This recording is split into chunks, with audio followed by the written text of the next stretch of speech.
lupa pula puji syukur kita panjatkan kepada Allah Subhanahu wa taala yang mana hingga saat ini kita masih diberikan nikmat kesehatan sehingga kita bisa melakukan aktivitas dan berkumpul di acara kita yang berbahagia ini, dialog refleksi akhir tahun 2024. Senang sekali saya, Megi Evanka selaku host, bisa berada di tengah-tengah diskusi kita yang penuh inspiratif ini di sore hari ini.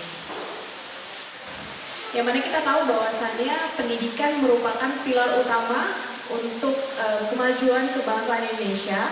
Nah, juga kita tahu bahwasannya di sepanjang 2024 ini sudah banyak banget perubahan inspiratif ataupun inisiatif dari pemerintahan ataupun menteri dalam menyikapi pendidikan gitu. Selanjutnya saya ingin menanyakan kepada para narasumber nih yang sudah berada yang sangat luar biasa mengenai beberapa segmen ini.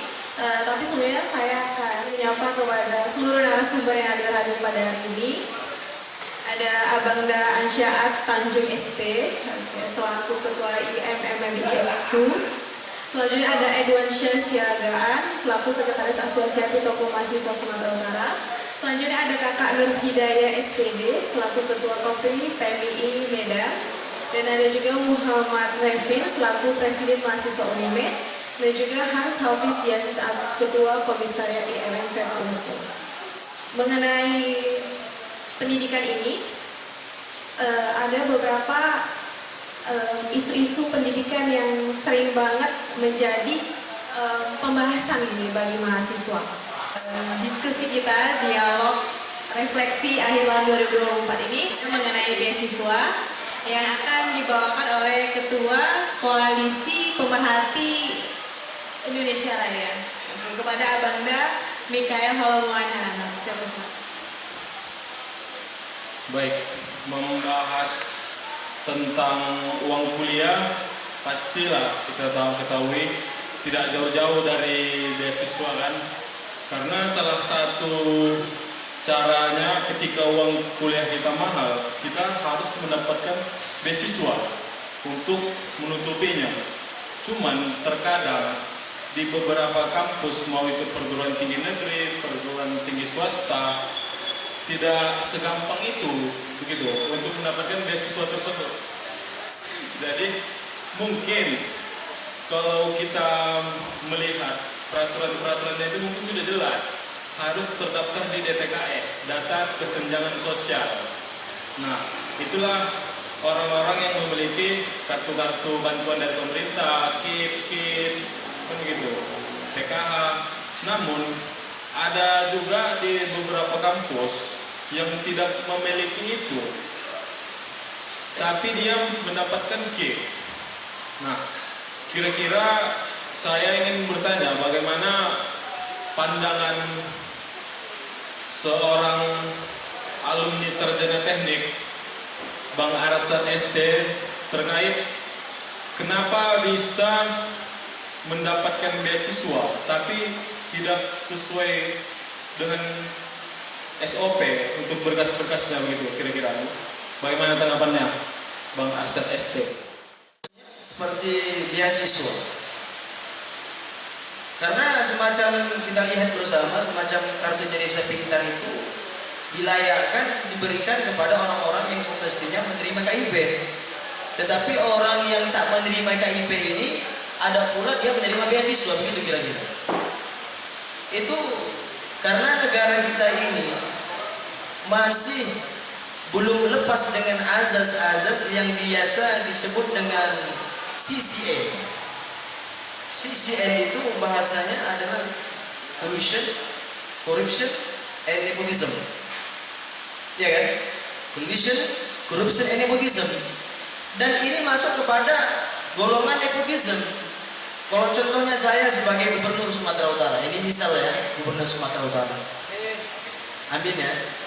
Tapi saya nggak ingin juga jadi gubernur. Tapi kalau memang ditakdirkan menjadi gubernur ya siapa yang nggak mau ya kan?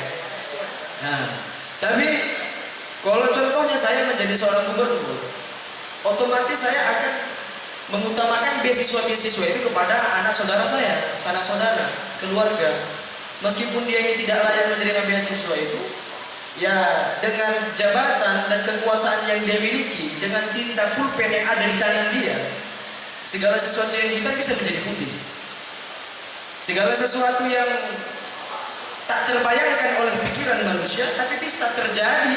Karena kenapa? Karena dia punya kebijakan-kebijakan yang sangat mempengaruhi dari beasiswa yang telah diterbitkan atau dari beasiswa yang dikucurkan kepada mahasiswa-mahasiswi, khususnya di Sumatera Utara ya. Jadi sifat nepotisme itu masih banyak terjadi dan melekat di khususnya di Provinsi Sumatera Utara ini ataupun di seantero negara kesatuan Republik Indonesia ini. Kalau kita melihat dari sisi luar dari negara United States America USA, di sisi pantai pasir selatan California, di sana mereka itu menerangkan letak beasiswa itu memang bukan kepada orang-orang yang sembarangan. Mereka beasiswa itu diberikan kepada mahasiswa-mahasiswa yang berprestasi. Banyak sekali kita lihat kawan-kawan kita, sanak saudara, tetangga, dia punya prestasi yang membanggakan, patut diacungkan jempol. Tetapi pemerintah tidak mau untuk mendukungnya. Kenapa? Karena alokasi dan kebijakan yang sudah dibuat itu sesuatu kebijakan yang penuh dengan manipulatif. Maksudnya apa? Orang mahasiswa atau mahasiswi yang tak layak menerima beasiswa, tetapi dia layak dijadikan untuk sebagai penerima beasiswa. Kenapa? Karena kebijakan yang dilayangkan, kebijakan yang dibuat adalah apa? Incorrect. Kebijakan-kebijakan yang salah. Itu dia. Jadi kita harus berpikir, melihat bagaimana negara-negara yang di luar sana, negara-negara yang sudah maju. Kalau negara kita kan masih negara berkembang. Jadi pantaslah pemikiran-pemikiran orang-orang yang seperti mereka itu tidak mau maju. Kenapa? Karena mereka masih stagnan pada tempat dan titik tersebut, tidak mau maju. Kenapa? Karena mereka tidak mau mengkomparasi atau mengevaluasi apa yang terjadi yang sebenarnya. Jadi karena histori sejarah atau bisa dikatakan ini sebagai budaya kultural yang sudah turun-temurun terjadi di Indonesia ini, inilah yang terjadi. Alokasi anggaran beasiswa yang diberikan bukan kepada orang-orang yang sepantasnya menerima beasiswa, itu yang pertama. Yang kedua, info beasiswa yang diberikan kepada mahasiswa-mahasiswi di kampus itu tidak terlalu bersifat publik, masih tertutup-tutupin. Mungkin beberapa, misalnya seperti beasiswa Tanoto Foundation yang ada di USU, misalnya, ataupun beasiswa mungkin di UIN ada namanya beasiswa Basnas ya, Badan Amil Zakat Nasional. Di situ pun masih bisa dipermainkan. Bisa dipermainkan. Buktinya apa? Mereka masih bisa mengharapkan pembagian laba, keuntungan. Contohnya ketika engkau ini ada orang yang bisa dijadikan sebagai pemegang mandat untuk memenangkan dirinya di dalam beasiswa tersebut, mereka bagi laba, bagi keuntungan 50%. Kenapa? Karena ini sudah dijadikan sebagai lahan bisnis bagi mereka. Lahan bisnis. Jadi dengan lahan bisnis yang seperti ini, inilah yang dinamakan sistem kapitalis. Sistem kapitalis yang berazas pada sistem liberalis. Sebenarnya kita tidak sadar dengan sistem yang terjadi. Kita masih santai-santai dengan kejadian yang terjadi, seakan tidak ada masalah. Sedangkan sekarang ini kita sedang dijajah dengan saudara-saudari yang satu negara dengan kita. Jadi sekarang kita mari bersama-sama berpikir sebagai kaum akademis, merubah mindset berpikir kita, merubah pola pikir kita. Kalaulah pola pikir kita sebagai mahasiswa sudah diasuransikan di dalam fakta hegemoni berpikir jabatan-jabatan itu, jadi kita ini tidak layak dijadikan sebagai student of social control. Kita ini siswa sebagai social control, kita mengetahui bagaimana kebijakan-kebijakan yang terjadi. Jangan kita diam membisu. Kalau dalam Al-Quran, dalam surah Al-Baqarah dikatakan itu sumum bukmum umyun fahum la yarji'un. Mereka itu bisu, tuli dan buta. Fahum la yarji'un, mereka tidak mau kembali pada arah yang benar. Kenapa? Karena mereka sebenarnya itu sudah ditunggangi dengan nafsu mereka. Asyahwat. Manusia ketika dibandingkan dengan binatang di luar sana ataupun hewan di luar sana, kita ini sebenarnya manusia terbaik. Kuntum khairul ummah. Kenapa? Ketika Tuhan, ini sedikit saya cerita ya, sebagai bahan perbandingan untuk kita. Betul tidak? Ya ya. Ketika mungkin kawan-kawan semua sudah mengetahui, ketika Tuhan itu menciptakan manusia, Tuhan itu memberikan 4 kepada manusia. Yang pertama adalah qalbu, hati, yang kedua akal, yang ketiga syahwat, yang keempat nafsu. Ketika Tuhan menciptakan iblis, syaitan, dia hanya memberikan apa? Hanya memberikan nafsu saja.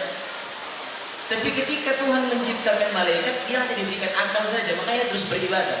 Tapi ketika sesuatu jabatan diberikan kepada orang-orang yang tak faham pada bidangnya, maka dia itu sama seperti hantu yang hanya diberikan pikiran-pikiran nafsu untuk menguntungkan pribadinya sendiri. Itu dia. Jadi kita ini melihat fakta yang terjadi di lapangan. Kita jangan malu untuk mengemukakan pendapat kita selagi pendapat kita itu bisa diterima oleh akal pikiran kita, tidak merusak ideologi berpikir kita, tidak merusak ideologi bangsa dan negara kita. Ideologi kita apa?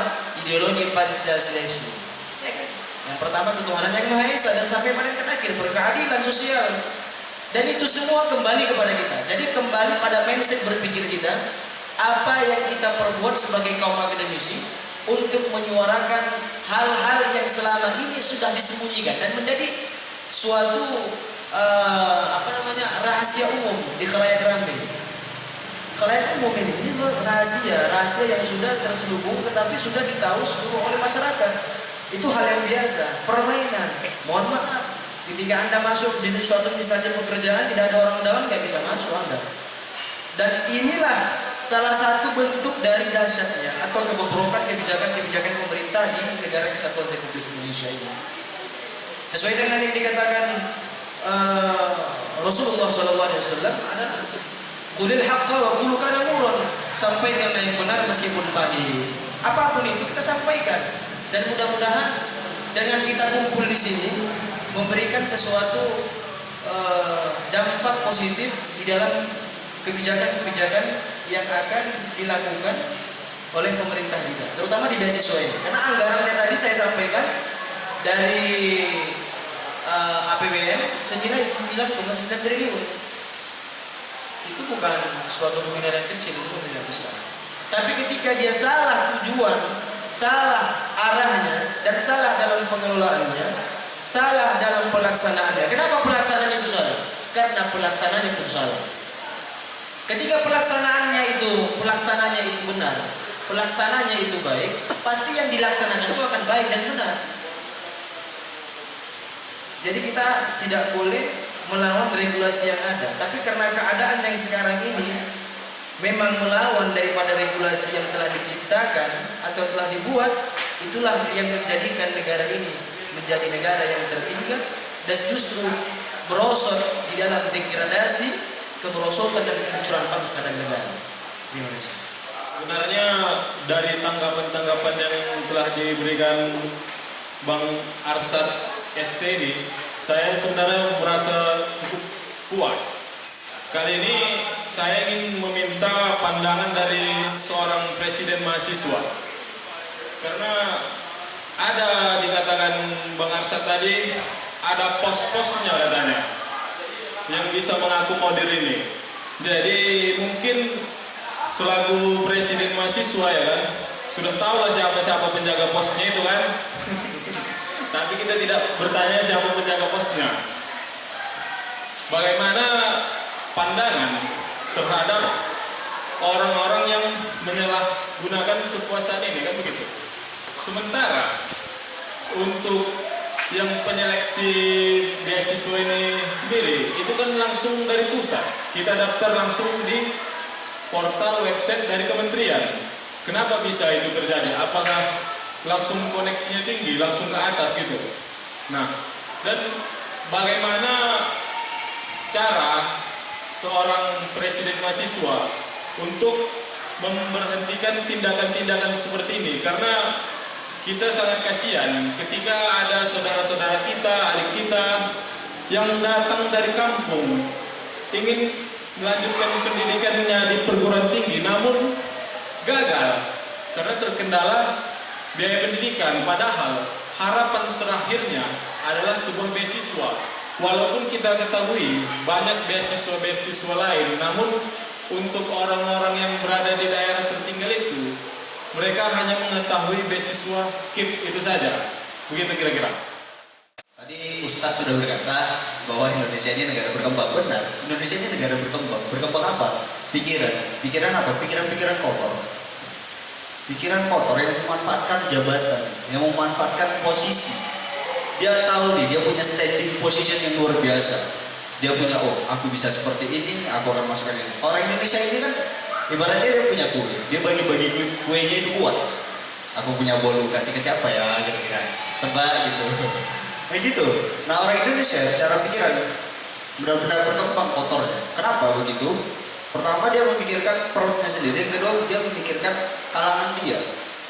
Banyak terjadi sebenarnya seperti itu. Contoh mungkin yang diambil tadi masalah dari bagaimana punya koneksi dari misalnya kampus ke atas. Sebenarnya tidak sulit-sulit bang. Kampus atau pemerintah sekalipun dia bakal menyeleksi kan. Nah dalam seleksi itu dia akan seleksi mana orang-orang yang akan layak mendapatkan atau juga disisipkan orang-orangnya. Dengan apa?